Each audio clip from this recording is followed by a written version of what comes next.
Good morning and welcome again. My name is Harjeet Singh and I am with Climate Action Network International. This is going to be a very important and interesting event because this event is beyond gigatons and gigawatts. This event is about people, their lives, their farms, their livelihoods, their language and culture. This event is about delivering justice, delivering climate ambition, supporting the Paris Agreement through an advisory opinion at the International Court of Justice. To set the context, in September 2021, the Government of Vanuatu announced its intentions to take climate change to the International Court of Justice, seeking an advisory opinion.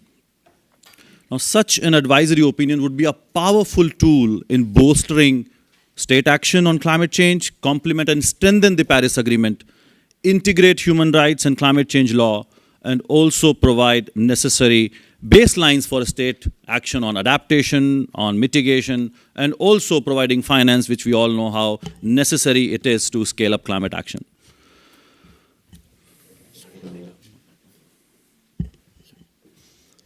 And as Saleem joins, you can see we have brought together a distinguished panel of speakers to discuss the merits of such an advisory opinion that helps this multilateral climate action agenda and specifically how it can facilitate ambition in this very critical decade of action. So before we start the discussion here, I'm very pleased that His Excellency Bob Loughman, Prime Minister of the Republic of Vanuatu, has sent a video message for us, and I'm requesting my colleague Sindra to play that message for all of us. Excellencies, distinguished ladies and gentlemen, I bring you greetings from the government and the people of the Republic of Vanuatu. Welcome to this SP 56 side event on a bold new pathway to bring human rights to the forefront of climate decision-making and a discussion on our shared commitment to the UNFCCC and the Paris Agreement. Let me reaffirm that Vanuatu is fully committed to the success of multilateral climate negotiation processes within the UN framework, Convention on Climate Change, and to meeting the aims, objectives, and levels of climate ambition enshrined within the Paris Agreement. We are committed to the Glasgow Pact, an important consensus that limiting global warming to 1.5 degrees Celsius required rapid, deep, and sustained reductions in global greenhouse gas emissions. It calls on parties to accelerate mitigation action and raise the ambition in the nationally determined contribution, because current commitments are not Paris-aligned. Science confirms that current nationally determined contribution takes us beyond what is acceptable, beyond what we agreed in Paris, and beyond the capacity of small island developing states like Vanuatu to address resulting loss and damage. Around the world, every day, climate change is causing livelihoods to be being upended, fundamental human rights to be undermined, and lives to be lost. And that is why Vanuatu seeks to inject new ambition into this process to save the Paris Agreement. Excellencies, our UN system in each entity has provided essential guidance, advice, and motivations towards addressing the climate crisis. With the multiple climate resolutions from the UN General Assembly and the UN Security Council, with strong guidance from our UN Secretary General, and with the UN specialized agencies delivering report after report, collectively, the UN family has worked together to constructively contribute to solutions without interfering with the UN Framework Convention on Climate Change or the multilateral climate negotiation processes.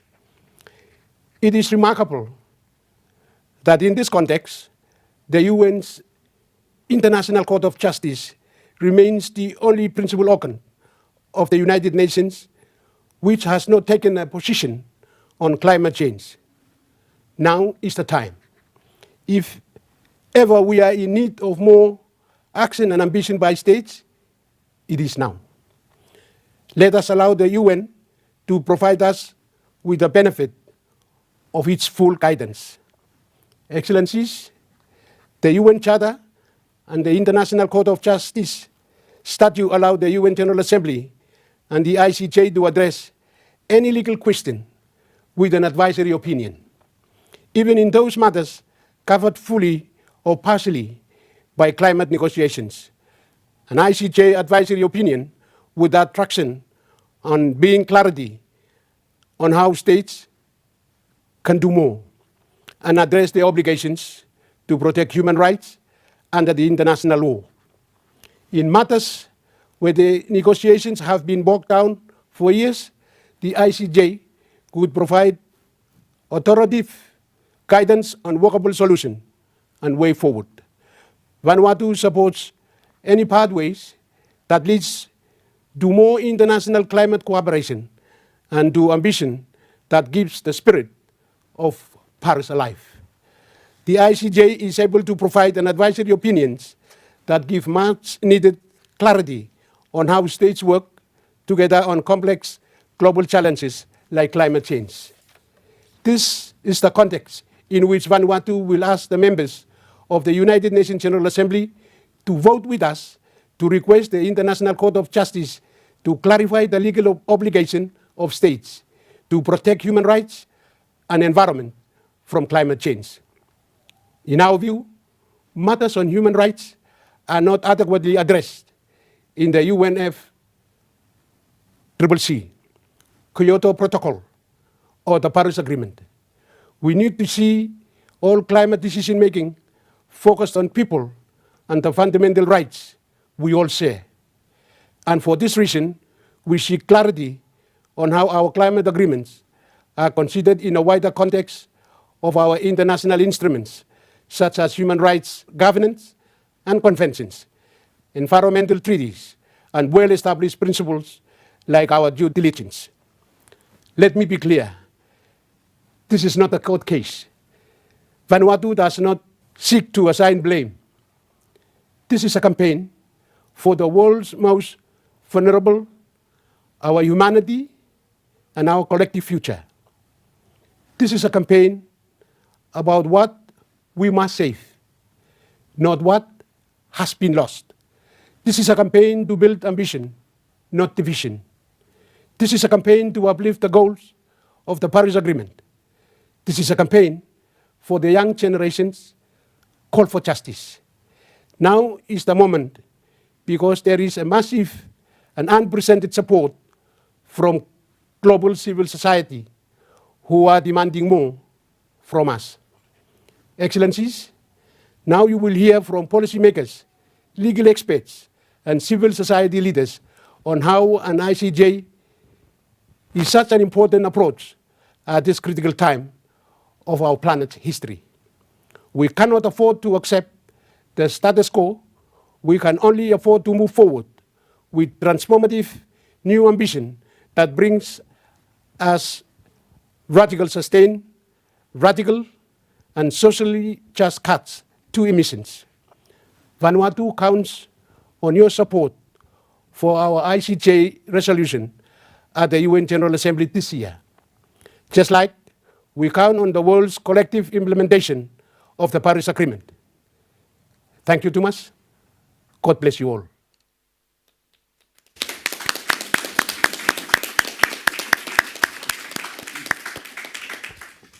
That was a very clear and a powerful message, as well as a call to all of us to join. I would like to recognize the presence of the entire delegation of the Government of Vanuatu here and the Pacific Civil Society and many of our allies who have joined and supporting this campaign at this moment. I would now like to invite Tasneem Essop, Executive Director of Climate Action Network International, to respond to His Excellency Bob Loughman's call, and specifically focusing on how civil society should be supporting it, considering the urgency of action and how it relates with the climate impacts. Thank you very much, Your Excellency Prime Minister Loughman, and all of you honorable participants to this side event. As civil society, we want to congratulate you, Your Excellency Loughman, and the Government of Vanuatu on initiating this bold, historic, and progressive proposal to bring the issue of climate change and human rights to the world's highest court and the world's attention. We recognize that Vanuatu has been at the forefront of championing climate justice for those most vulnerable to climate change, and they've been doing this for decades.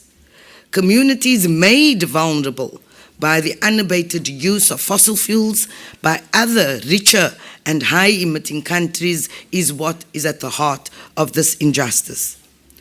The impacts of climate change undermine human rights across the board. The right to life, the right to livelihoods, the right to a safe environment, and in recent times, the right to health that has become increasingly challenging, the right to well-being. With every climate catastrophe, people experience an erosion of these rights and makes adaptation and resilience more and more challenging and devastating. So at the core of the Vanuatu government's initiative to seek an International Court of Justice advisory opinion lies the connection between human rights, climate change, and intergenerational equity and responsibility. Of course, the UNFCCC is a powerful and important multilateral forum to reduce global emissions and address the climate crisis. An advisory opinion from the ICJ will support the Paris Agreement, as you've heard His Excellency address, but add urgency to climate action. What we lack right now, as we know and we've heard from the science, there's not enough action to deal with the scale of the problem, and there's not enough urgency. And this advisory opinion would catalyze, hopefully, and spiral upward this desire to be far more ambitious in the actions that we do, and for us who are in this process, of course, would have a direct impact on the work that we're doing here, whether it's from the NDCs, whether it's ensuring the flow of finance, to ensure better ambition, etc. So there's a direct connection between this initiative to get an advisory opinion and the work that we do to enhance the implementation of the Paris Agreement. In this climate catastrophe, one thing is becoming clearer and clearer, and there's never been a more important time than now where we witness the compounding multiple crises that we are all facing in the world today, whether it is the COVID pandemic, whether it is the war in Ukraine, whether it is other conflicts across the world, and then the added dimension of more and more frequent devastating climate change. It has never become more and more clear now to all of us that transformational action is necessary, but that this transformational action must be seen through the lens of human rights. Our human rights is under attack on all fronts. So we need actions and support that is underpinned by basic principles like prior and informed consent of local communities and indigenous peoples, something that we are not experiencing at all, even in this process. And we need to center local and indigenous people's knowledge at the heart of our climate solutions. So in providing clarity, this opinion from the ICJ can answer the rights questions, such as what are the minimum actions that states must take in line with the latest scientific guidance and, of course, in line with equity principles, and whether human rights law gives rise to certain thresholds of action below which a state is in violation of its obligations. A human rights lens also ensures that we do take the moral high ground. It does appear, and our UN General Secretary General was extremely clear about it. Nations have an F for morality and ethics. What an indictment to have the UN Secretary General say that to nations of the world. Well, there are some nations who really do deserve an F in morality and ethics. And so in conclusion, what I really wanted to use this opportunity of this platform, Hajid. I am a South African. I lived through apartheid in South Africa. In fact, I fought actively against apartheid in South Africa. And I couldn't but feel inspired by this initiative. And I really want to convey this and my thanks to the Vanuatu government, because it's a clear parallel between what we did during the days of apartheid when we took to the United Nations. In fact, there was before 1966, but in 1966, we asked nations of the world to declare apartheid a crime against humanity. The parallel here is that Vanuatu is going to the United Nations again, to ask for them to support getting an advisory on climate change and human rights from the International Courts of Justice. The courts were different. We went to the criminal court.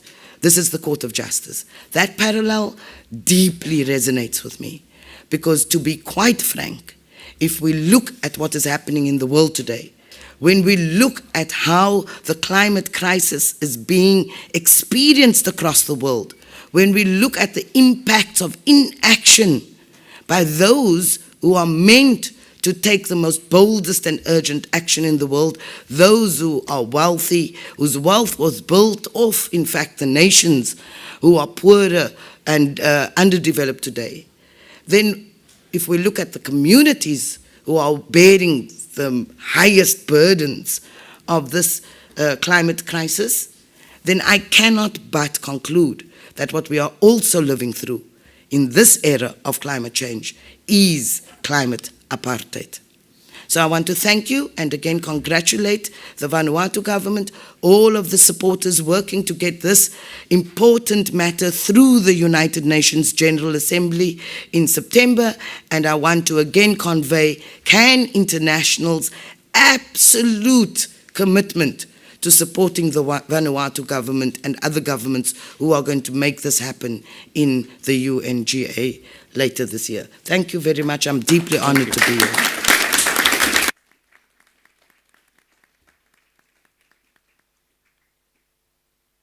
Thank you so much, Tasneem, and especially for drawing that parallel and telling us how important it is. We are already hearing the terms of climate apartheid, and if you look at what's happening on the ground is no less than climate apartheid. So the terminology really represents what's going on. When you hear from rich countries that, yeah, now we have started looking at the agenda of climate impacts much more closely, because what happened to us last year or 2 years before has made us realize that climate impacts is a real issue. It didn't matter that for the last 30 years we have been talking about climate impacts in developing countries, millions getting affected, being rendered homeless, losing their homes.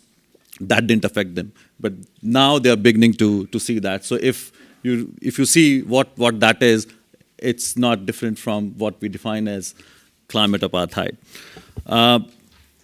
It's time to get you involved. Make sure that we all are listening, we all are thinking, and thinking ways to how to join the campaign. So this is a question for you. We know that human rights is very much enshrined in the Paris Agreement, but are we really connecting? in our work? Is it having an impact on ground? That's the question for you. A simple yes and no. Please go to menti.com, use your laptop or mobile phones, and just punch in the code that you see on the screen. That's 6622474.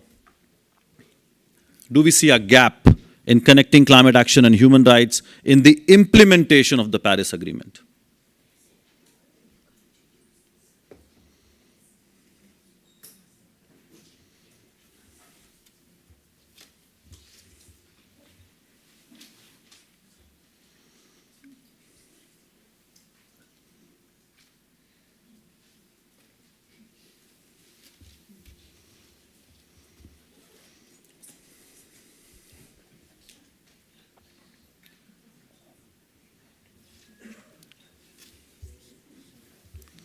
There are a lot of people in the room. So please go to menti.com. You all have mobile phones or laptops. Punch in the code 6622474 and share your view.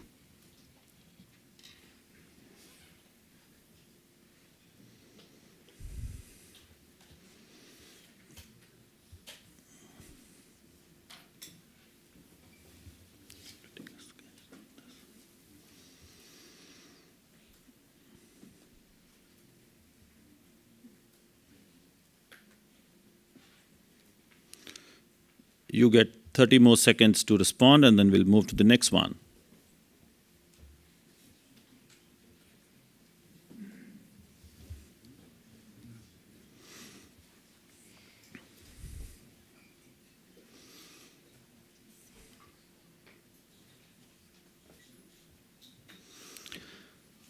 Okay, the response is very clear that there is a huge gap between what we talk about and commit to in Paris Agreement and what's really happening on ground as people face climate crisis and do not get adequate support in recovering from those impacts and the climate action overall. Let's go to the next question.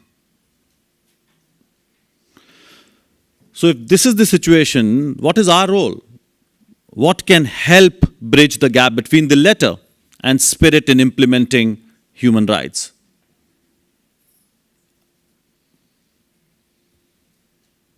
Share your thoughts.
You have 20 more seconds.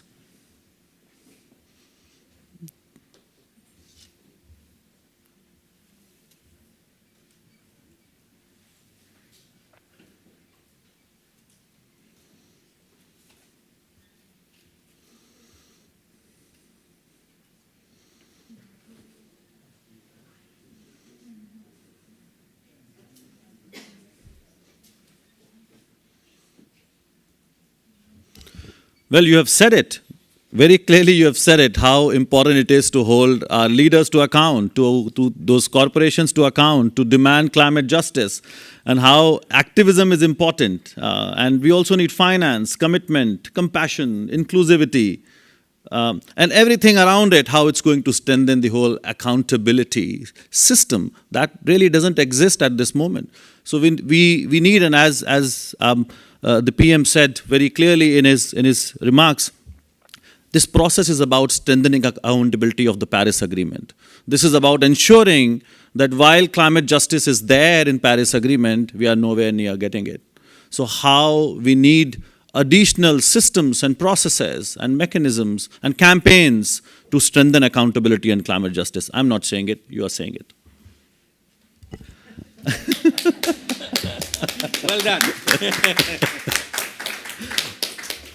Okay, now that we are talking about the ICJ campaign, it's time to get Sébastien Duyck, Senior Attorney of CIEL, to clarify the legal process and talk about how it supports and enhances the Paris Agreement, and also some of the consensus decision-making processes and timeline of the UNGA session. So over to you, Sébastien. Thank you very much, and thank you to all of you for being here with us today to discuss this very important matter. Our organization has been working on human rights and climate change across international institutions for over 2 decades, but we are not involved in the legal campaigns of the Vanuatu government. So I'll just provide an external perspective, but I would really like to comment, as other speakers did, the trailblazing work that the Vanuatu government has undertaken, and also all of the leadership that small island states have demonstrated in this process over the many, many, many years, many of the past decades. Climate change is recognized by the United Nations as one of the greatest threats to human rights in the 21st century. So the questions that were raised to us today are extremely relevant, timely, and actually they should have been addressed many, many years ago. At the same time, there is a lot of questions and also some misgivings, misconceptions about what an advisory opinion can help with, what is its function, and so I would like to focus my intervention specifically on this. And as Harjit mentioned, maybe highlight what are the linkages between such a process and the space where we are right now. So a very brief legal introduction to what an advisory opinion by the International Court of Justice is. There's a mandate given by the drafters of the United Nations Charter, the states that gathered in the 40s to establish the United Nations framework, to actually empower the UN General Assembly to externalize legal advice in order to receive help to understand how to move forward when legal issues sometimes appear as very important milestones to solve in order to progress on key political issues. And so the idea initially was really much to empower the UN General Assembly to really actually being able to clarify those legal questions in order to really focus on the political issues at stake. The requirements to seek such an advisory opinion for the UN General Assembly, the UN General Assembly can ask a question on any legal questions to the International Court of Justice. It can do so by a vote of a simple majority. So actually, contrary to this process here, what you need there is the majority of states sitting in the United Nations General Assembly actually agreeing that this is an important question to ask. And so this is very different from the process we are here, because we know that for decades in this process, sometimes a very small minority of countries have actually been able to slow down the process or prevent any meaningful outcomes at time. And when we speak about the 70th session of the United Nations General Assembly, we speak about an 11-month-long process. So it's starting in September with very important high-level segments that most of us have heard about, but then it continues for many months. And so that's a process throughout the year that can be used for states in New York to actually clarify what question they want to ask and then pass to a vote. This process actually provides a lot of procedural guarantees to states, because there is a very well-defined process through which the International Court of Justice is going to seek to answer the question. It relies on inclusiveness. Every state can provide legal input to the court, transparency and due process, and it relies on well-established sources of law. So if you were a state and would be interested in understanding what existing obligations mean, there will be no better way for you to seek clarification than seeking an advisory opinion. Actually, this process has been fairly commonly used in the past. There's been 28 advisory opinions already delivered by the International Court of Justice. Unfortunately, as we've heard, the International Court of Justice has yet to have the opportunity to take a stand on the matters related to climate change. And so that's a tool that could be used very powerfully to seek this clarification, and actually even other international institutions have also used advisory opinion to actually clarify relationships between human rights and the environment. And I would just like to name, for instance, the advisory opinion on the environment and human rights that the Inter-American Court of Human Rights delivered in 2017. A very powerful precedent of what is the role of legal clarification. So why will we go to New York? Why will the Vanuatu government seek an advisory opinion or seek large support in New York to obtain an advisory opinion by the International Court of Justice? Well, we are here in the 56th meeting of the subsidiary bodies, and the only thing that we discuss are gaps. Gaps in terms of ambition, gaps in terms of support, gaps in terms of implementations between commitments and actual policies on the ground. The disconnect is so large that right now, this morning, negotiations are taking place, not even negotiation, a workshop is taking place to discuss public participation and access to information in a room that is close to observers. This is the type of disconnect that we are facing in this process. Since even before the adoption of the UN Framework Convention on Climate Change in 1992, small island states have always advocated for a human right-based approach to tackling collectively climate change. So we cannot consider that they have fast-tracked this initiative. I mean, it is very easy to understand why they will run out of patience now. The urgency of fulfilling obligation could not be more stringent. We hear at every IPCC report, we had again 3 of those in the last few months, highlighting how rapidly the door is closing for states to actually preserve the rights of present and future generations to a life with dignity. What will be the added value of an advisory opinion? So one misgiving that I wanted to very briefly address is the relation between an advisory opinion and the threat that some states perceive of being sued for the lack of climate action. Will an advisory opinion open the floodgates to litigation? Well, it will not, because an advisory opinion will provide clarity on the existing obligations that states have committed through their sovereign decision-making processes. And so an advisory opinion will never create new legal pathways to accountability that didn't exist already, and it will also not create new legal obligations for states. It will simply help us all, and help states in particular, understand to what extent those legal obligations that they all committed to over the last decades actually apply in the context of climate change. And in particular, it will help cooperation because it will do so in a cross-jurisdictional perspective, not focusing on the law of specific nations, but really looking and taking a global view. It's similar to the introduction of human rights in the preamble of the Paris Agreement. Again, not seeking to create new obligation, but trying to really provide an incentive for states to implement the Paris Agreement and all other agreements in a matter that is compatible with their existing human rights obligations. And you can argue that actually an advisory opinion will decrease the risk of litigation because states will better understand what are the benchmarks that they must meet when they respond to climate change. It will focus on the obligations of states also, and as we are all aware in this room, private actors, corporate actors have a large responsibility for climate change, but an advisory opinion could also clarify the duty of states to actually regulate private actors effectively. So in that sense, there is also a linkage there.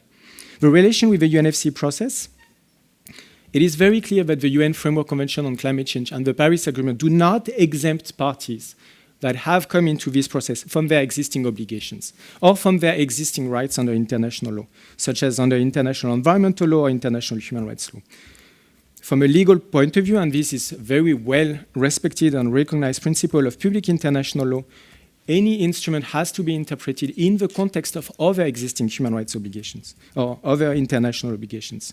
So the advisory opinion will help actually clarify the boundaries of the negotiation that states are having here by actually clarifying what is the legal bedrocks upon which negotiator in this process can actually build further decisions, further agreements.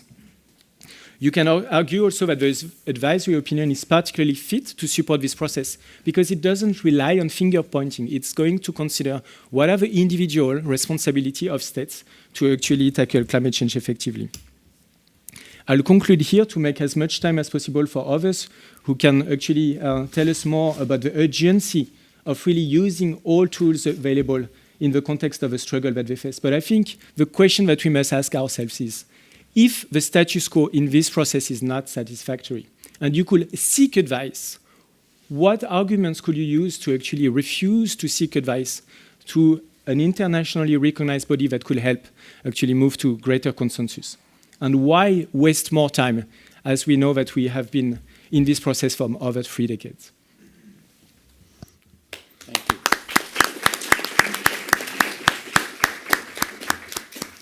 Thank you so much, Seb, for clarifying many of the aspects and also talk about the roadmap and how we are going to get there and how important it is. I'm sure you must be still having some questions, so please note it down. We'll come back to Seb, and we also have a delegation of Vanuatu here, so we will be reaching out to them who can speak from the floor and help clarify if you have further questions.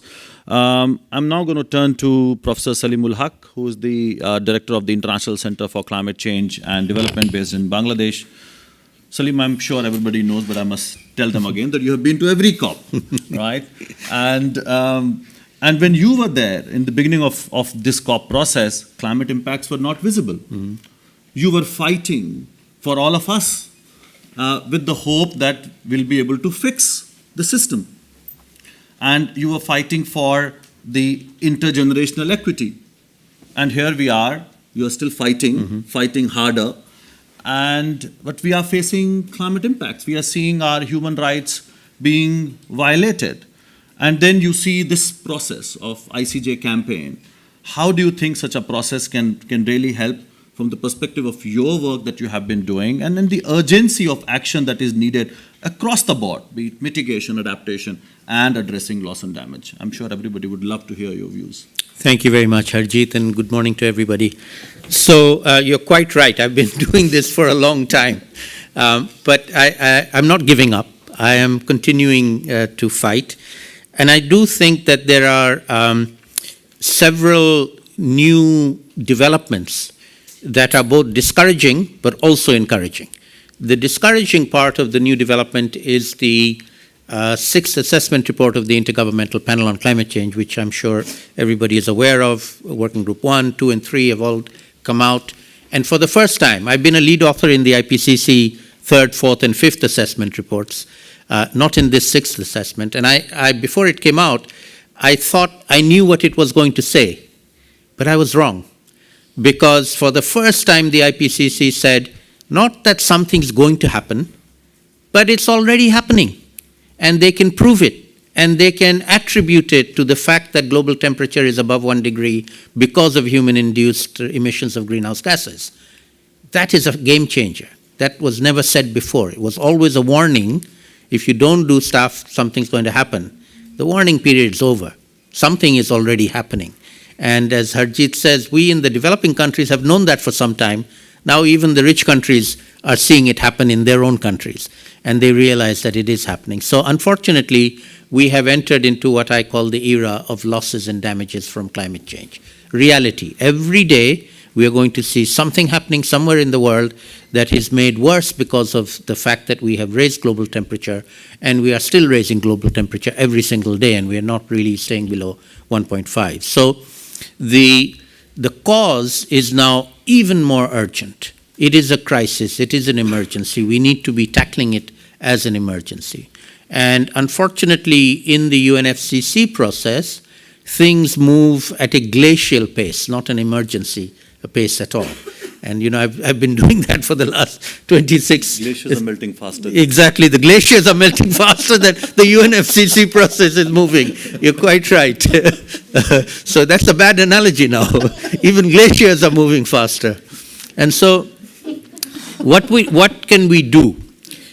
We, in my view, need to continue the process in the UNFCCC. We are, for example, having the Glasgow dialogue here on finance for loss and damage. We wanted a facility for loss and damage in Glasgow. We didn't get the facility. We got a dialogue. So we're now doing the dialogue. Let's see what that produces. We hope it will actually produce a facility by COP27.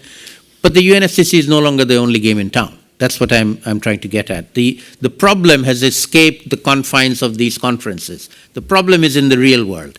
And in the real world, impacts are happening, people are suffering, everybody has to do something, people are trying to do things.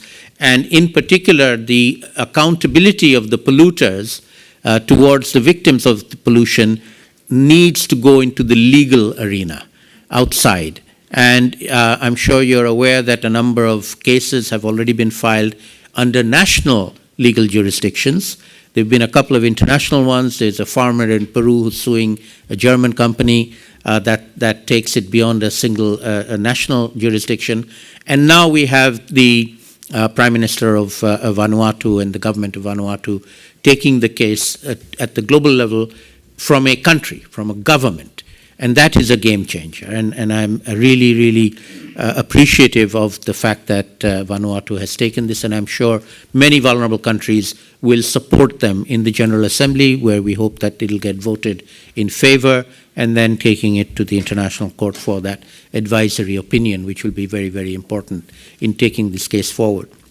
The final game changer that I'd like to emphasize, and again, reflecting my long history in this process, is my loss of faith in the leaders of our countries. You know, we've had some good leaders over time. We still have some good leaders, but they're not prevailing. The bad leaders are prevailing. And we must keep trying. We must try and change those bad leaders to good leaders. Australia did that just a few days ago, so congratulations to any Australians who are here. That fight must go on, and hopefully we can get better leaders who will actually respond accordingly. But they have failed us, right? They have a history of failing us. So we cannot rely on leaders anymore. So who can we now rely on? I feel that we need to rely on ourselves, all of us collectively, and in particular on the next generation, young people. You know, my day job, I come to the COPs, I've been to every single one, but it's only 2 weeks out of 52 weeks of the year. I come and spend 2 weeks in the COP. The other 50 weeks, I'm at home in Bangladesh. I'm a professor in a university. I have hundreds of very, very bright young girls and boys who are wanting to learn, wanting to do things. They have the energy and the willingness to change things and not accept so-called reality of political reality. And so, to me, that is where the energy of the future lies. And young people are getting together. They are already organizing. They are becoming very, very effective at local level, at national level, at global level. And I like to spend my time now with young people, hoping to give them some advice if they're willing to take it. But my major advice is, don't do what we did, all right? Don't listen to us. Do your own thing and tell us what we need to be doing. We need to be listening to them, and we need to be letting them into the decision-making process, not just demonstrating on the street and shouting. That's good, that should be done, but also inside, also in the decision-making process and in the implementation of that decision-making. One of the big failures we have is that we sometimes agree. Paris Agreement, for example, COP21, great success, we have an agreement. But then we don't implement it, all right? So we have an agreement, we go home, and nobody does anything. We have to be doing things, and everybody needs to be doing them, but in particular, I want to focus on young people being our bosses, all right? The leaders are not our bosses. The next generation are our bosses. My children are my bosses. Your children, for those of you who have children, are your bosses, okay? You don't tell them what to do, you listen to them, and you follow what they tell you to do, and they'll tell you the right things, I can tell you that. You know, when I talk to young people, they know what needs to be done, they know what's wrong, and they can tell you that you've been doing things wrong, and you need to do them better, and we need to listen to them. Thank you.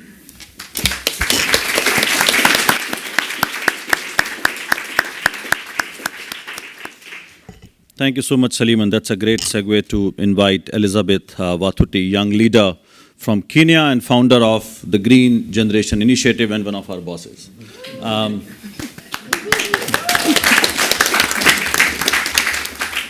I'll be honest. You know, when I look at these young leaders, fighting for their generation and future generation, they're also fighting for us in many ways. I really get inspired with their leadership, their courage, their commitment, but also feel sad that what kind of life they are living right now, that they have to fight for their own future, their own present, in fact. And it really reflects our failure, our collective failure, that we were entrusted with the responsibility to save the planet and make it better for future generations. We have failed, our leaders have failed, and they now have to sacrifice their youthfulness and their time where they should be doing something else and enjoying life, and they are sitting with us in these boring negotiations, telling us what we need to be doing, what our leaders need to be doing, and educating the youth, which, as you said, is such an important piece. So it's always a mixed feeling, but I'm very honored to have Elizabeth here with us. Tell us how you want and youth would like to respond to the call of what we heard from the Honorable Prime Minister, and what you are doing, what you see on the ground, and the importance of this campaign. Over to you, Liz. Thank you so much. And I must say that the young people have been spending time actually not telling the leaders what to do, but reminding them what they already know they must do. And we see the urgency, and it's also about what this means for the future. It's about what this means for the present and for generations to come. And we know that the climate crisis is already impacting people right now. People whose voices and stories must be present, heard, and at the center in the rooms where the decisions are being made. But also, I have been to rooms where these people, nobody's talking about them. It's all the formal processes, but we forget that the center of it all is the people who are impacted by this crisis. And you talked about the issue of young people feeling betrayed by this generation. And it reminds me of what the late Professor Wangari Maathai always used to say, that the generation that destroys the environment is not the generation that pays the price, but that's the problem. And that's where we are failing, and that's where we are actually not doing what we must do. We're not moving faster in the scale and speed that's needed, and what science is that we must do at the moment.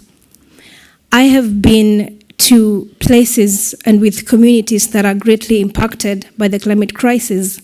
And I have seen with my own eyes how this crisis is impacting people beyond human adaptation. Across the Horn of Africa, in Kenya and neighboring countries, people are facing a prolonged drought that has seen consecutive rainy seasons fail. I have spent so much time with some of these communities, like the communities in Wajir County, and I carry many of these voices and stories with me to every room that I go to.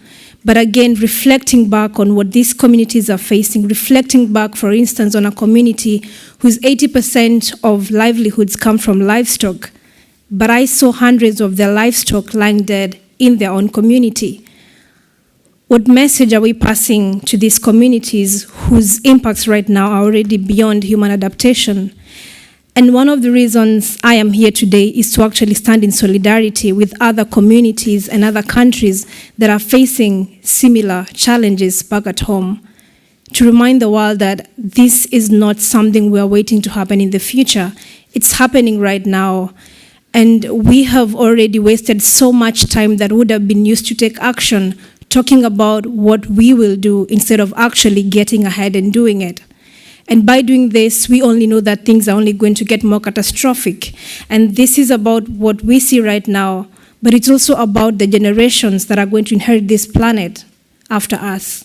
And so we have to keep reminding ourselves what we are leaving to our children, what we are leaving to generations that are yet to come. Because from our end, we see the betrayal. Because if the need is there, if we see that we're in a crisis, why then is it that the people that have the power, the people that have this moral responsibility, are not still taking the steps needed to do what must be done? Because for me, this is a moral responsibility as well. The fact that we have left this challenge to people who are even least responsible for it to bear the biggest burden. So it's only a moral responsibility for us to do what we already know we must do to help these communities, to actually make sure that we don't see the same pattern that we see in different summits over and over again of pledges made and not met. Because that's a pattern that I have seen as well in the forums that I've been before, because we are not reinventing a new wheel. All these commitments have been made, all these pledges have been made, but leaders come to international platforms and say one thing, but then go back at home and do another thing. So this is about how we deliver our promises, how we actually are accountable, because it's not about just doing it. It's about doing it for the people, doing it with the people at the heart of it all and at the center of it all. And we need to give hope to these people who are facing the worst impacts of this crisis. Every time I have been meeting negotiators around these corridors, I ask them, what message do I go back home with to the communities who are waiting for urgent action right now, who want to recover from their losses, who want to have their hope renewed for their future because they're desperate because of what is happening around them. But again, this leadership is being shown by young people. Young people are mobilizing, they're organizing, they're making things move faster. And it would be great that if we take some of these examples, and I know Professor Huku mentioned about what young people are doing, and just a few weeks ago, I saw what happened with the Kenya Youth Delegation, who were able to mobilize and find ways to find themselves in the rooms where the decisions are being made, and ask the president to actually establish a presidential climate commission that would give the youth a permanent voice. And I know there's so many other young people that are doing the same. It's happening also in South Africa. And these are young people who want to move things, who are tired of the promises and the commitments that are not leading to action. And this is my message to everyone. We need to rebuild the trust that we have lost. Because pledges that have been made before and not met, we don't have any more trust. We keep being asked to wait for more years for leaders to negotiate and talk about what they will do. But in the process, people are losing their lives, people are losing their livelihoods. So this is about urgency. This is about what we are doing right now to create that livable world and that safe future for all generations to come. And this is about international solidarity and cooperation. None of the countries is going to be able to do this on their own. We have to allow ourselves to be held accountable, but most importantly, we must stand in solidarity with the people who are at the center of this crisis. This is about people. So let us take people into the rooms where the decisions are being made and have them in our hearts and in our minds as well. Because this is a human problem, and we have to allow ourselves to move faster because this is about people. Thank you. Thank you.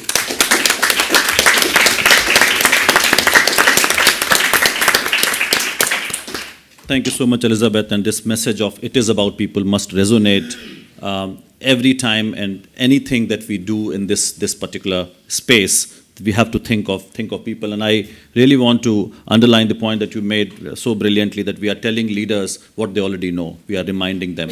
You know, some of us who work in the policy space, we are told, prepare an elevator pitch so that in the elevator you are able to tell you. Nonsense, right? Leaders know, you know, people like Elizabeth, Vanessa, Greta have been walking with these leaders, telling them, spending hours. They know what is to be done, but they're still not doing it. So your concept of elevator pitch has to be junked, right? It didn't work. What is going to work is people and people power and campaigns like this to tell them that we are watching and we are going to hold them accountable. Okay, with that, I would like to bring you back to the Pacific and listen from Tangaloa Cooper Halo, who's the Director of Climate Change Unit of Secretariat of the Pacific Regional Environment Program. And she's going to share how current impacts and urgency of addressing climate change has brought Pacific to this leadership level, and what Pacific is doing and what's the way forward, and how they have prioritized the whole issue. Over to you, Ms. Cooper Halo.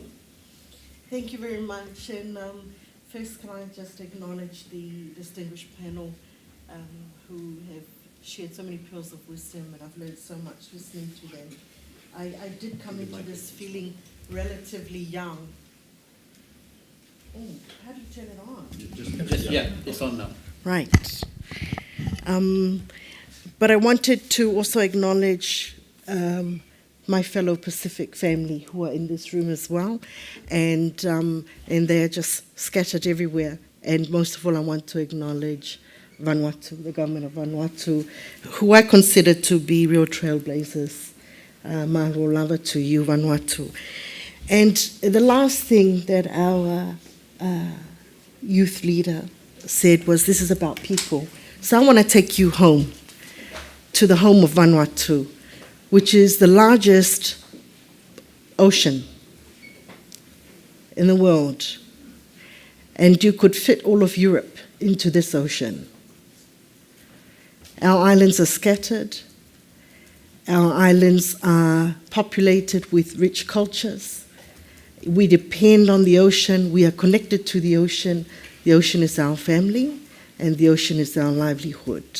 I also want to, while our organization works with Pacific Island countries in building resilience, our organization answers to the same Pacific Island countries.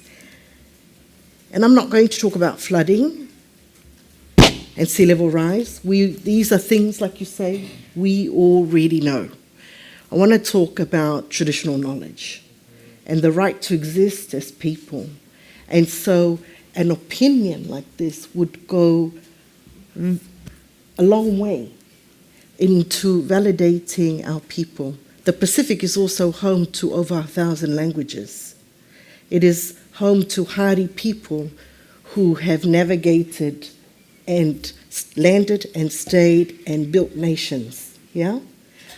And so when you talk about flooding, sea level rise, crises of the sectors, impacts of fisheries, you're talking about livelihoods of people.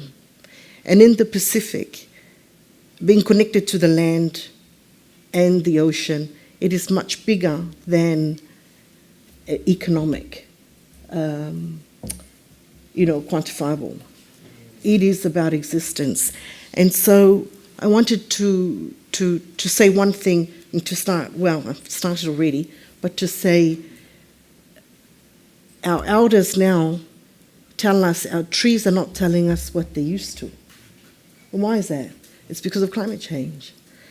And there are losses that we can never get back, and you cannot quantify. And so an opinion like this, and the urgency of it, is something that needs to be embraced by our region, but also by the global family. It is something that our organization and other organizations, and I'm joined here by my colleague Espen, who was probably also at the first COP. He was much younger then. But all of us are a cluster of organizations that come around that serve the same countries, such as Vanuatu. Ultimately, everything needs to be done with urgency when it comes to climate change. For our organization and other organizations in the Pacific, our work is really focused right now on accessing climate finance, which we find difficult because our modalities are not set up to really be effective for developing countries. Our assistance is around garnering bilateral, multilateral support to the countries of the Pacific. But everything is very urgent, very heightened, and very serious. And so an opinion, if it can be sought, it could change the trajectory for the Pacific and also, I think, for the global family. For us, we are defined by traditional knowledge. And so when you talk about this has to be centered on people, the work that we do is on indicators for early warning systems. And we have found that 70% of the most resilient people in the Pacific region are people that practice their traditional knowledge by their own traditional indicators. And those need to be validated as well. So we are not just talking about people, we are talking about cultural practices, we're talking about the losses of biodiversity that is connected to practices, medicines, and how people navigate if you lose biodiversity.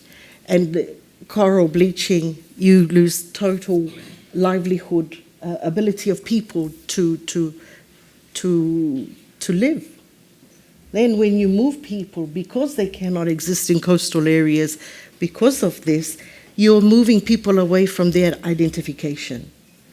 So it is not a simple sea level rise, coastal inundation problem, or lack of, there's no lack of science. We have all of the information, but for Pacific people, living with nature and being part of that circle, it is about the whole package. And so I congratulate Vanuatu, and I just enjoyed listening to this panel because I love hearing all of the different perspectives and the very strong voices. I work for an organization and my bosses are the Pacific countries, so I have to be very careful about what I say. So I find it very refreshing that to hear you be very passionate about it. And my final take home from this is the climate crisis is urgent. We must try everything. We must try everything. And as I don't speak for the Pacific family, I come from one of the smallest Pacific islands, and I wish I could even speak for my island, my country, but I can't. But I do speak for us as a group of people. As a Pacific Islander, we must try everything, and you can't. It doesn't discount or degrade the integrity of this process that we are all here to hold accountable, but it should enhance what we do, and it must. So I applaud you all, and most of all, tip my hat to my brothers and sisters from Vanuatu, and we stand ready to assist how we can. Whawhitai tele lama.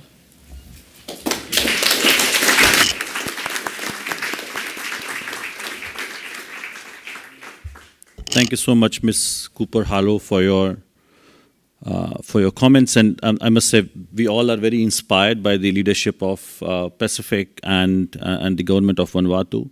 And as you mentioned, the issue is so important because we are not just looking at economic, but also non-economic losses and damage. And somehow in this space, we forget not only about people, but their traditions, their language, their culture. And when we talk about human rights, I think that aspect is far, far more important for us, and to feel that moral obligation on our part to protect that heritage that we have. With that, I would like to open the floor, and we can have a few questions, but I would also like to request you to share your reflections on how this first milestone of getting the resolution at UNGA for ICJ advisory opinion means for the implementation of Paris Agreement, and as you heard from this panel, for the people on the front lines. So ask your questions, but also, yeah.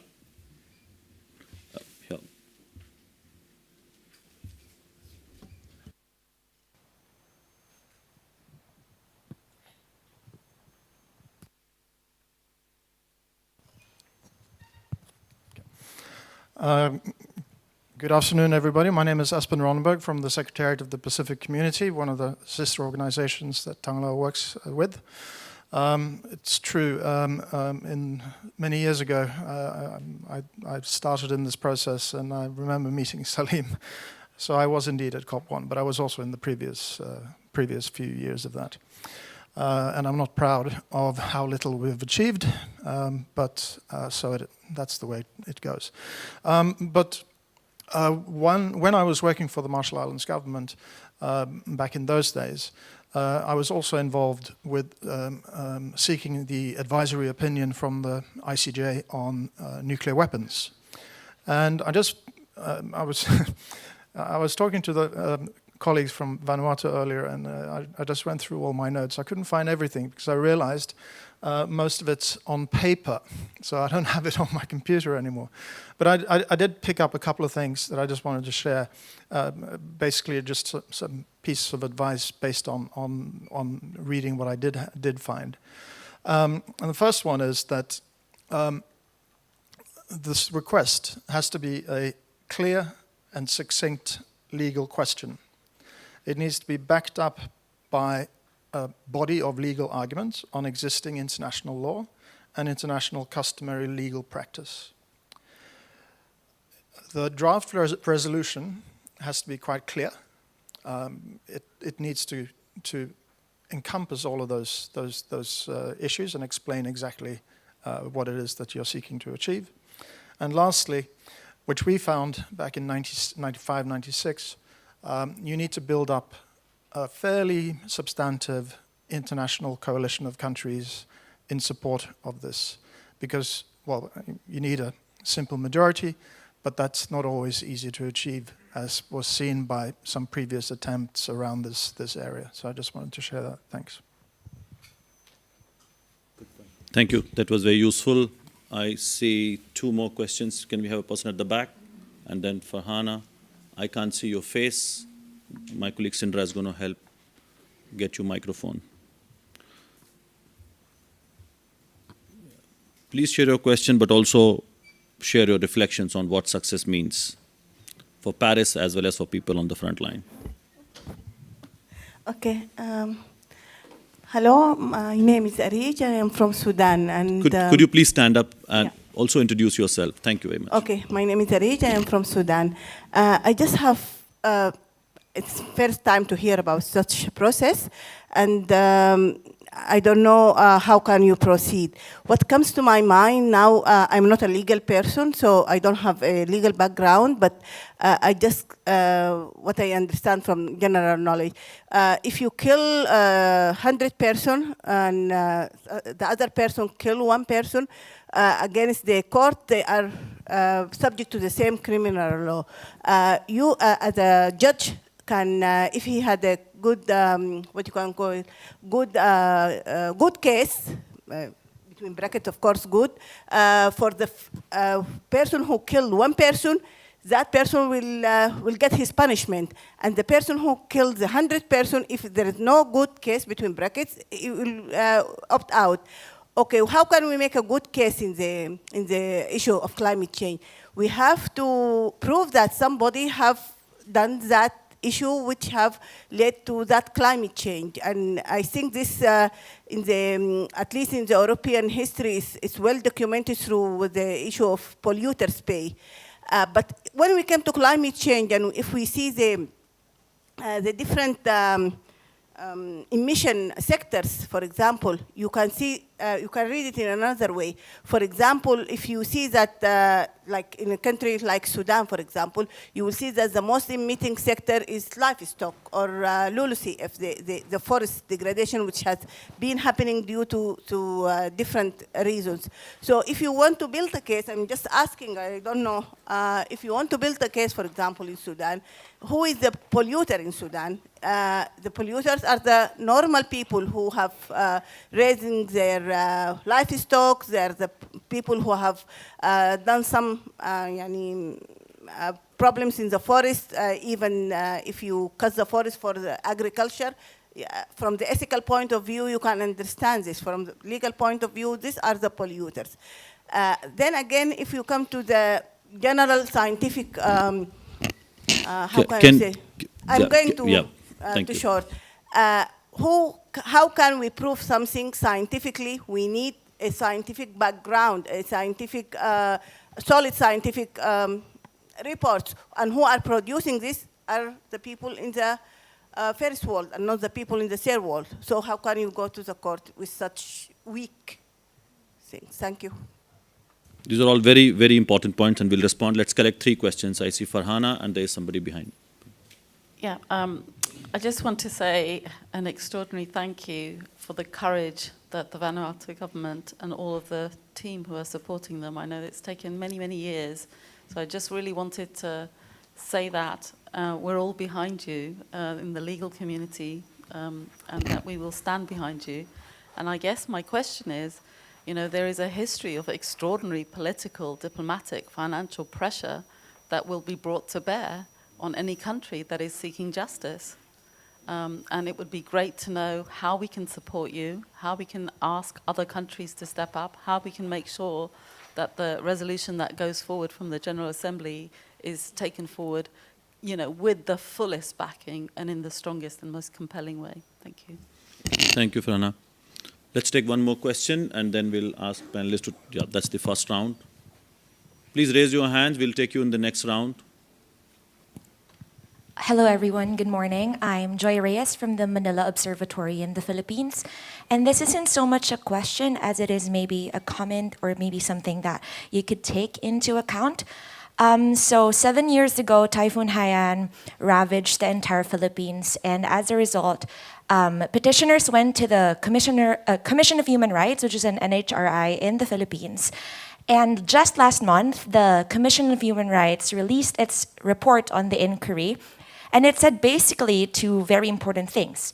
First, that climate change is a human rights issue, and second, that carbon majors can be held liable for their GHG emissions. And there were other recommendations which were very, very important, but again, they're non-binding, but I hope, well, we all hope that it sets a precedent on how the international human rights framework will now approach the issue of climate change, and it can also be a precedent for courts, domestic courts of law. They also said stuff about the need for a loss and damage facility, which is very, very important, and also that there should be protection for environmental defenders. So I hope that's something that you could also consider. Thank you very much. Yeah. Thank you very much for sharing. That's extremely helpful and for all of us to know.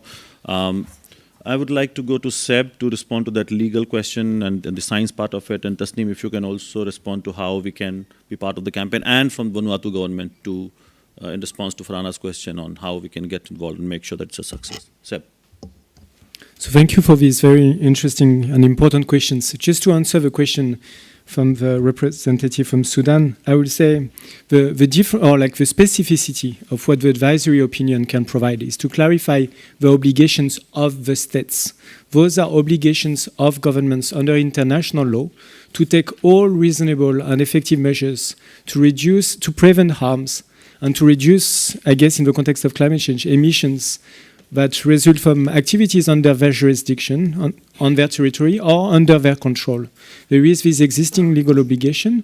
The advisory opinion will be in a position to further articulate what this means, but it will focus on the obligation of the state.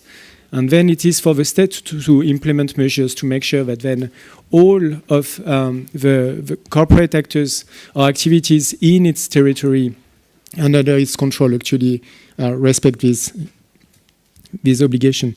In the context of what kind of science can we use and how can we actually allocate responsibility in a way, the IPCC report has made so much progress and the scientific community beyond the IPCC that now it is much easier to understand actually how different actors, different states, other actors actually contribute to specific climate-related harms. That's what we call the science of attribution. And so to now be able to really define what are the obligations of states to actually reduce emissions, this is no longer a factual or a scientific problem. It is really just a political one.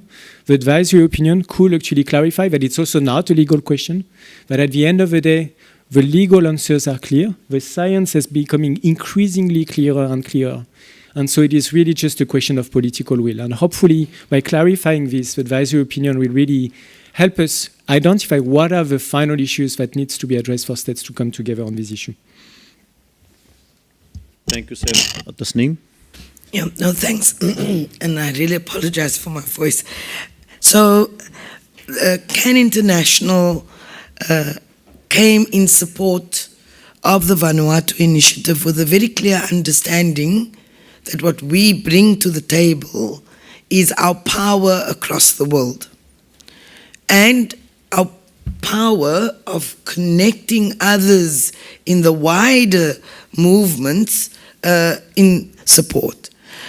So, of course, there's going to be the need for the legal strategy, and it's really great that we're hearing already in this room experiences that we can learn from, precedents that have been set, like the one that Philippines has just brought forward, etc., etc. So, of course, we'll take cognizance of all of that advice. In the end, what we do need to win, and I think we take it away from this point, is that majority in UNGA as a first step. And in that regard, CAN, together with our being led by PCAN, our Pacific Islands CAN, and of course in coordination with the Vanuatu government, we have to look at a very sharp and smart political strategy. So we're already doing analysis of which countries we're going to have to focus on, who are the potential blockers or non-supporters of such a resolution. So you have to analyze the political state of play.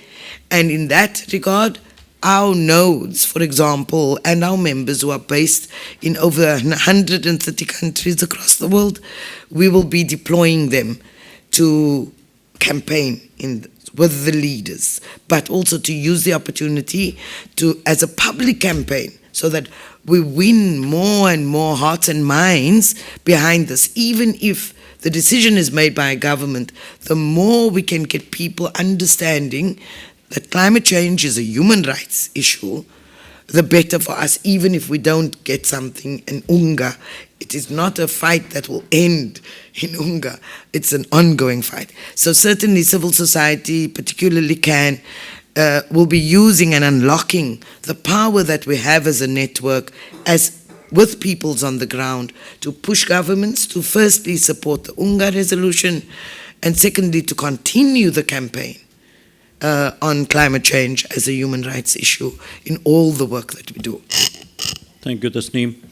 I would also like to check if somebody from the Vanuatu government or Ms. Cooper Hallow, if you would like to respond to that question on, and also for everybody to think how can we move together, as Tasneem said, from Climate Action Network and civil society. But all of us sitting here, whatever role we are playing in these negotiations back home in our countries, we have to really think what role can we play and how we can mobilize others to support this campaign to make sure that we have a successful outcome.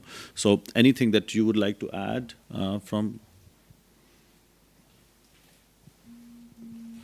Can we give to Vanuatu government, please? And then. Thank you very much. Thank you for the questions. My name is Christopher, and I'm the loss and damage negotiator for the Government of Vanuatu, and I acknowledge the entire delegation here. I've been asked to speak. First of all, thank you for the panelists, for the support that you've given, and all of them are independent. So this is very much their own perspectives of the initiative taken by the Government of Vanuatu. I'd also like to make it very clear that this is not litigation. As our Honorable Prime Minister said, this initiative is not targeting any country. This is not a court case. There will be no blame assigned or reparations sought. So this is very much not climate litigation. I'd also like to thank our colleague from the Philippines who brought up their very recent successful initiative that makes it clear that human rights are protected by the laws of the Philippines, and we congratulate the Philippines on that initiative. The legal question itself, as brought up by our colleague from the Pacific, is very much subject to negotiation. This is not a question that Vanuatu itself will put on the floor of the General Assembly, but that will be subject to a process of discussion and negotiation, and that's already happening at the political level around the world. In fact, right now, the Organization of Africa, Caribbean, and Pacific States are having their Council of Ministers meeting where this very question is being discussed. So it's very much open to open discussion. And to Farhana, thank you for your support and the support of the legal community around the world that is really rallying behind this initiative by the government. There is extreme political pressure, as I'm sure that you can imagine, being brought to bear on Vanuatu, which is a small nation, which has very little responsibility for the crisis, but our Prime Minister has committed unequivocally that he will put this resolution on the floor of the General Assembly. And so we would certainly welcome the support of all actors, states and non-state actors, to make sure that that political pressure doesn't undermine the urgency and the necessity of this campaign. So thank you very much for those questions, and again for the panel. Thank you. Thank you very much.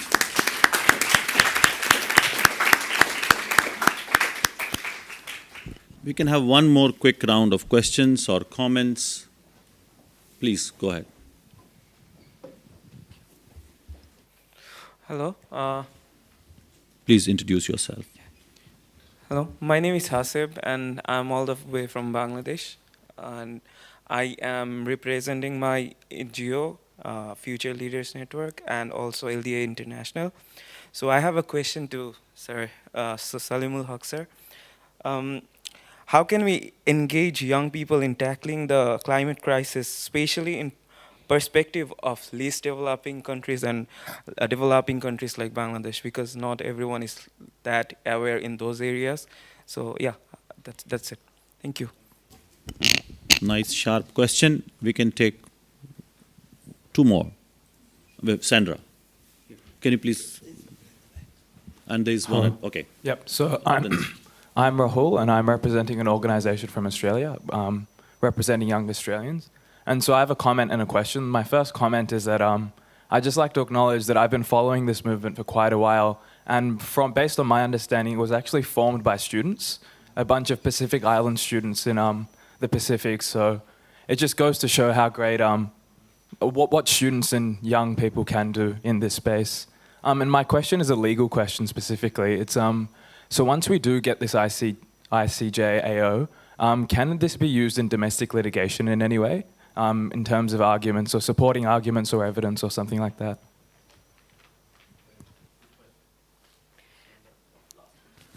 Yeah, hi, my name is Sandra Prüfer. I'm representing Parents of Future, and we are supporting also the Fossil Fuel Treaty Initiative. My question now is,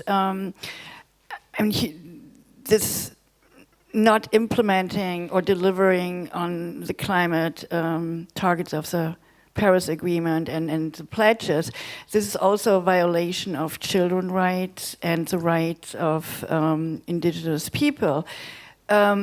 She also talked about indigenous knowledge, culture, and these are also overlaying legal issues, but I think, how can we work there together, because it's all human rights related? So kind of like, is there a way maybe to join from that perspective children's and indigenous rights into this? Thank you. We'll take the very last question. Hello, my name is Abby, and I am from Client Earth. We work on climate litigation. And I just want to say something on the Australian representative over there and to the Bangladesh colleague here from Yangon. So it's true when he talks about, how in Bangladesh it's not really much of a topic, because back in Malaysia, where I'm originally from, they ban climate change as natural disaster. And when you ban it as natural disaster, there's no such thing in court that can actually, there's nothing we can sue on, because people say, most of them will actually rely it back to God and, by saying that this is something we can't control. So I think the IPCC report really helped a lot on that. And on climate litigation, our environmental law firm actually, just recently, yesterday, we took the UK government to court because they were not actually fulfilling their mission on their net zero issues. But this is actually quite a privilege, because developing countries can't actually do that, and it's only in the developed countries where we could actually sue the government without being killed. So I would like a response with my colleague as well. How do we, in developing countries, politically do things right in a way to fight climate change in court? Thank you. Thank you. I did see a hand there, but quickly, 20 seconds, please. Hi, my name is Gina Cortez, and I work with Women Engaged for a Common Future. I come from Colombia, and my question can be very simple. Is in terms of understanding, is this something that can apply for historical responsibilities from actions of the past, or is this going to be something for new kind of atrocities or actions against climate justice? Because at least coming from a country in which we have one of the highest rates of murders to environmental and social leaders, this is something that has been accumulated, but this is something that we can take on, or this is something for, unfortunately, the new episodes that will come, or how can we, just for understanding. Thanks. Thank you. I would now, let's go take a round, and I would like to request you to respond to the question, but end with your call to action before I invite Mr. Mike for a closing remark. So be very quick, respond to the question, and end with your call to action, please. Salim. Great, thank you very much. So the question I was asked, particularly in the case of Bangladesh, and this relates also to the larger question of what to do under national jurisdictions in developing countries where it isn't all that easy to sue your own government, and I appreciate that.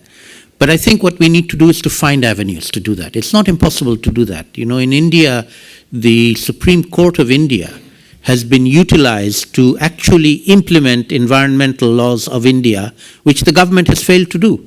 And people have gone to the court, and the Supreme Court has been the one that has actually, is the most activist court on environment in the world. And so let's make our courts into activist courts as well. They have a role to play. Educate them, let them do their job. And my final comment is for all of us, everybody in this room, in the next few days, talk to our own national delegates. Ask them if they know about the Vanuatu case. In many cases, they may not even know. Tell them about it. And then tell them that our countries must support the UN General Assembly resolution, okay? Vanuatu cannot be left to do this on their own and face political pressure on their own. Every country, all of us conscious citizens should get our own government to support the resolution in the General Assembly. Let's make it a unanimous resolution. Thank you.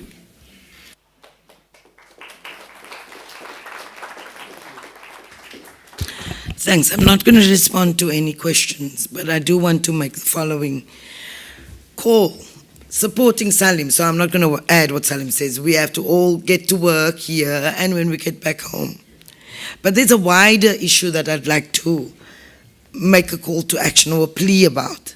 You know, we're living, I must admit, and I'm sure many of us, we wake up every morning and we get really knocked every single day by one or another unjust, inhumane act or deed or experience every single day. And one of the things, having come out of a struggle, a fundamental struggle for freedom and rights in South Africa and against racism, one of the things that that bothers me is that there's a sense that we've almost lost our humanity. There's apathy, an unbelievable sense of apathy against anything that is about loss of culture. We're not moved. It is all about ourselves. We have turned into people who are absolutely concerned about ourselves. We turned into nations who are self-interested. And it's just every day that knocks you in the face. And the unbelievable hypocrisy that we witness in this world consistently. So we're living through dire times. How does that change?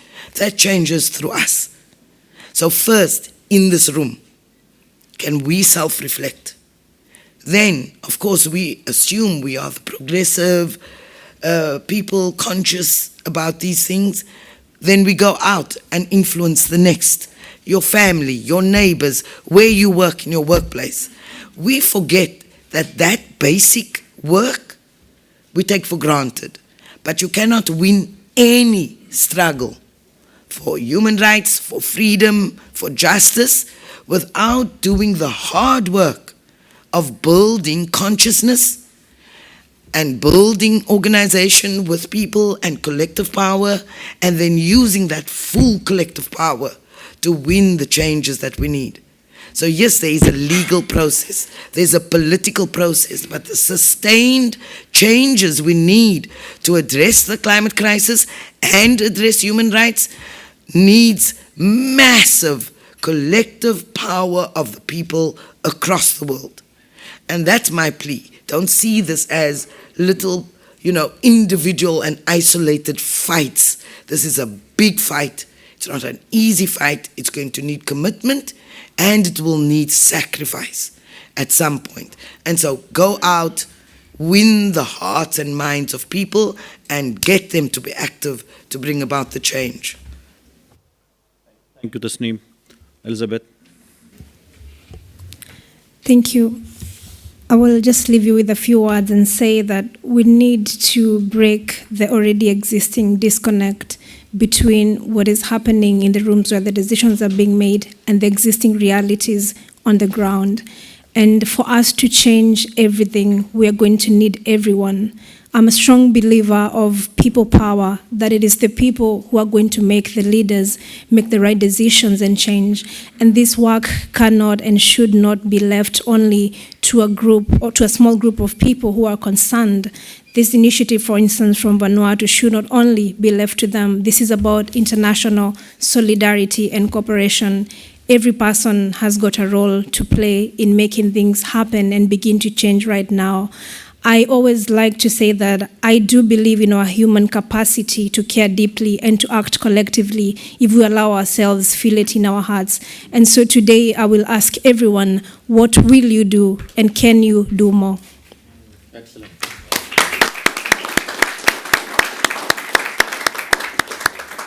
Seb. I'd like to thank some of the representatives in the audience who acknowledge the role of youth, particularly in relation to this initiative, but many other initiatives, but also the political context in which we live and the tremendous threats that environmental defenders face. This is also something that is being discussed here in Bonn, actually, during these 2 weeks. And in relation to developing countries, it's also very important not to be too focused on Europe, but to recognize that one of the first ever case won in the context of litigation was in Pakistan, actually, one of the leading courts actually launching those precedents upon which we build now. The human rights frameworks, they should be the frameworks that bring us all together based on our shared humanity. Whether we are women, men, indigenous peoples, people from the north, the south, all corners of the world, this is what the human rights frameworks are about. Bring us all back together as a global family.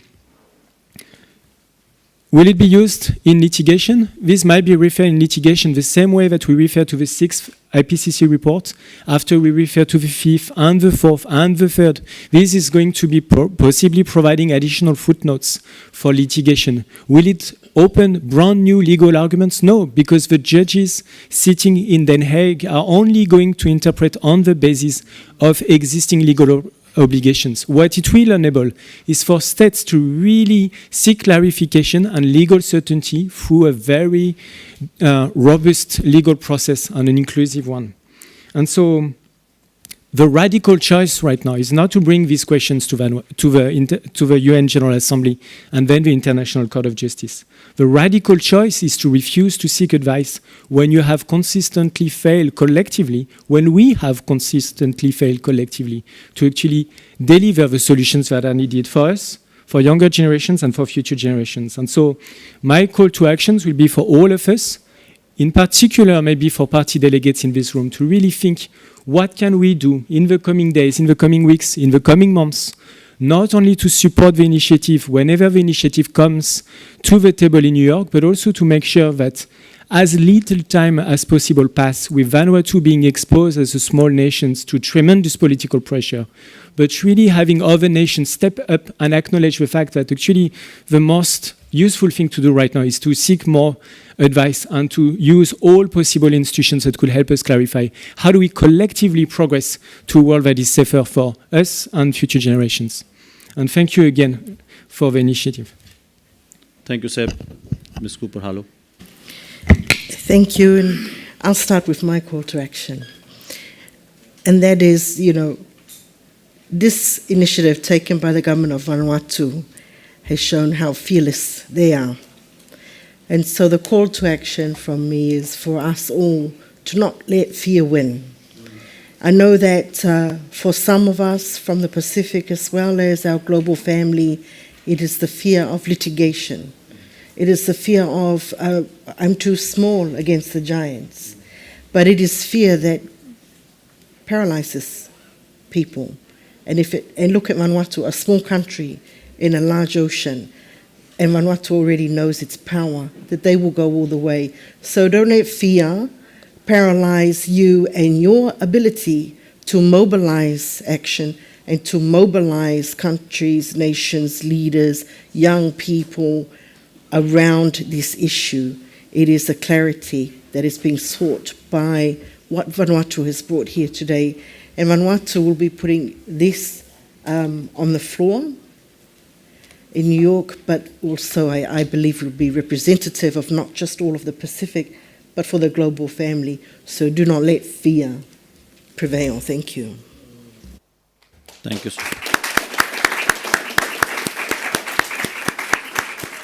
I know we are over time. Dennis, can you take 10 seconds to announce your event, and then I'm going to request Mr. Mike.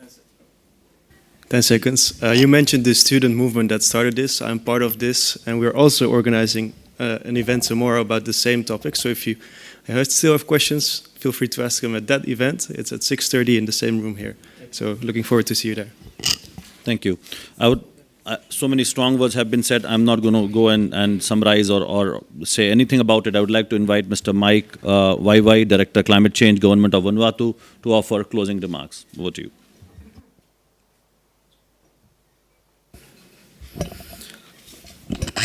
Thank you very much for giving me the opportunity. As the head of delegation for Vanuatu, we have heard the voices very clear about the issue, and we believe that we will continue to fight together. And I want to thank Chair, Mr. Singh, for your leadership and guidance to coordinate the discussion, and the distinguished experts in your different areas of work.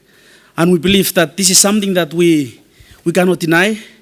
We have seen a lot of IPCC reports, have shown a lot of things. Vanuatu is taking this action because we are hit by a lot of a tropical cyclone, and we have seen this damage and losses. So we are taking this action. And I also want to thank our brothers and sisters from the Pacific.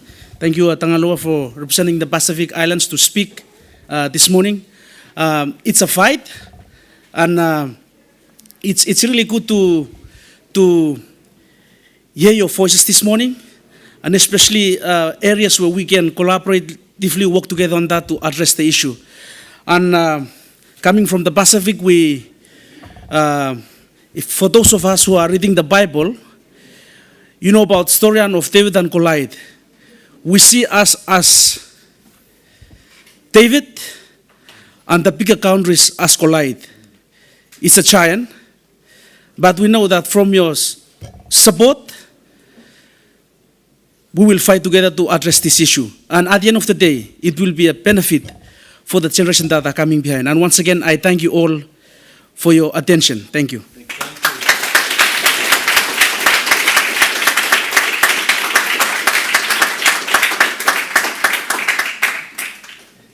Thank you very much, and do remember the call to action. Thank you very much. Well done.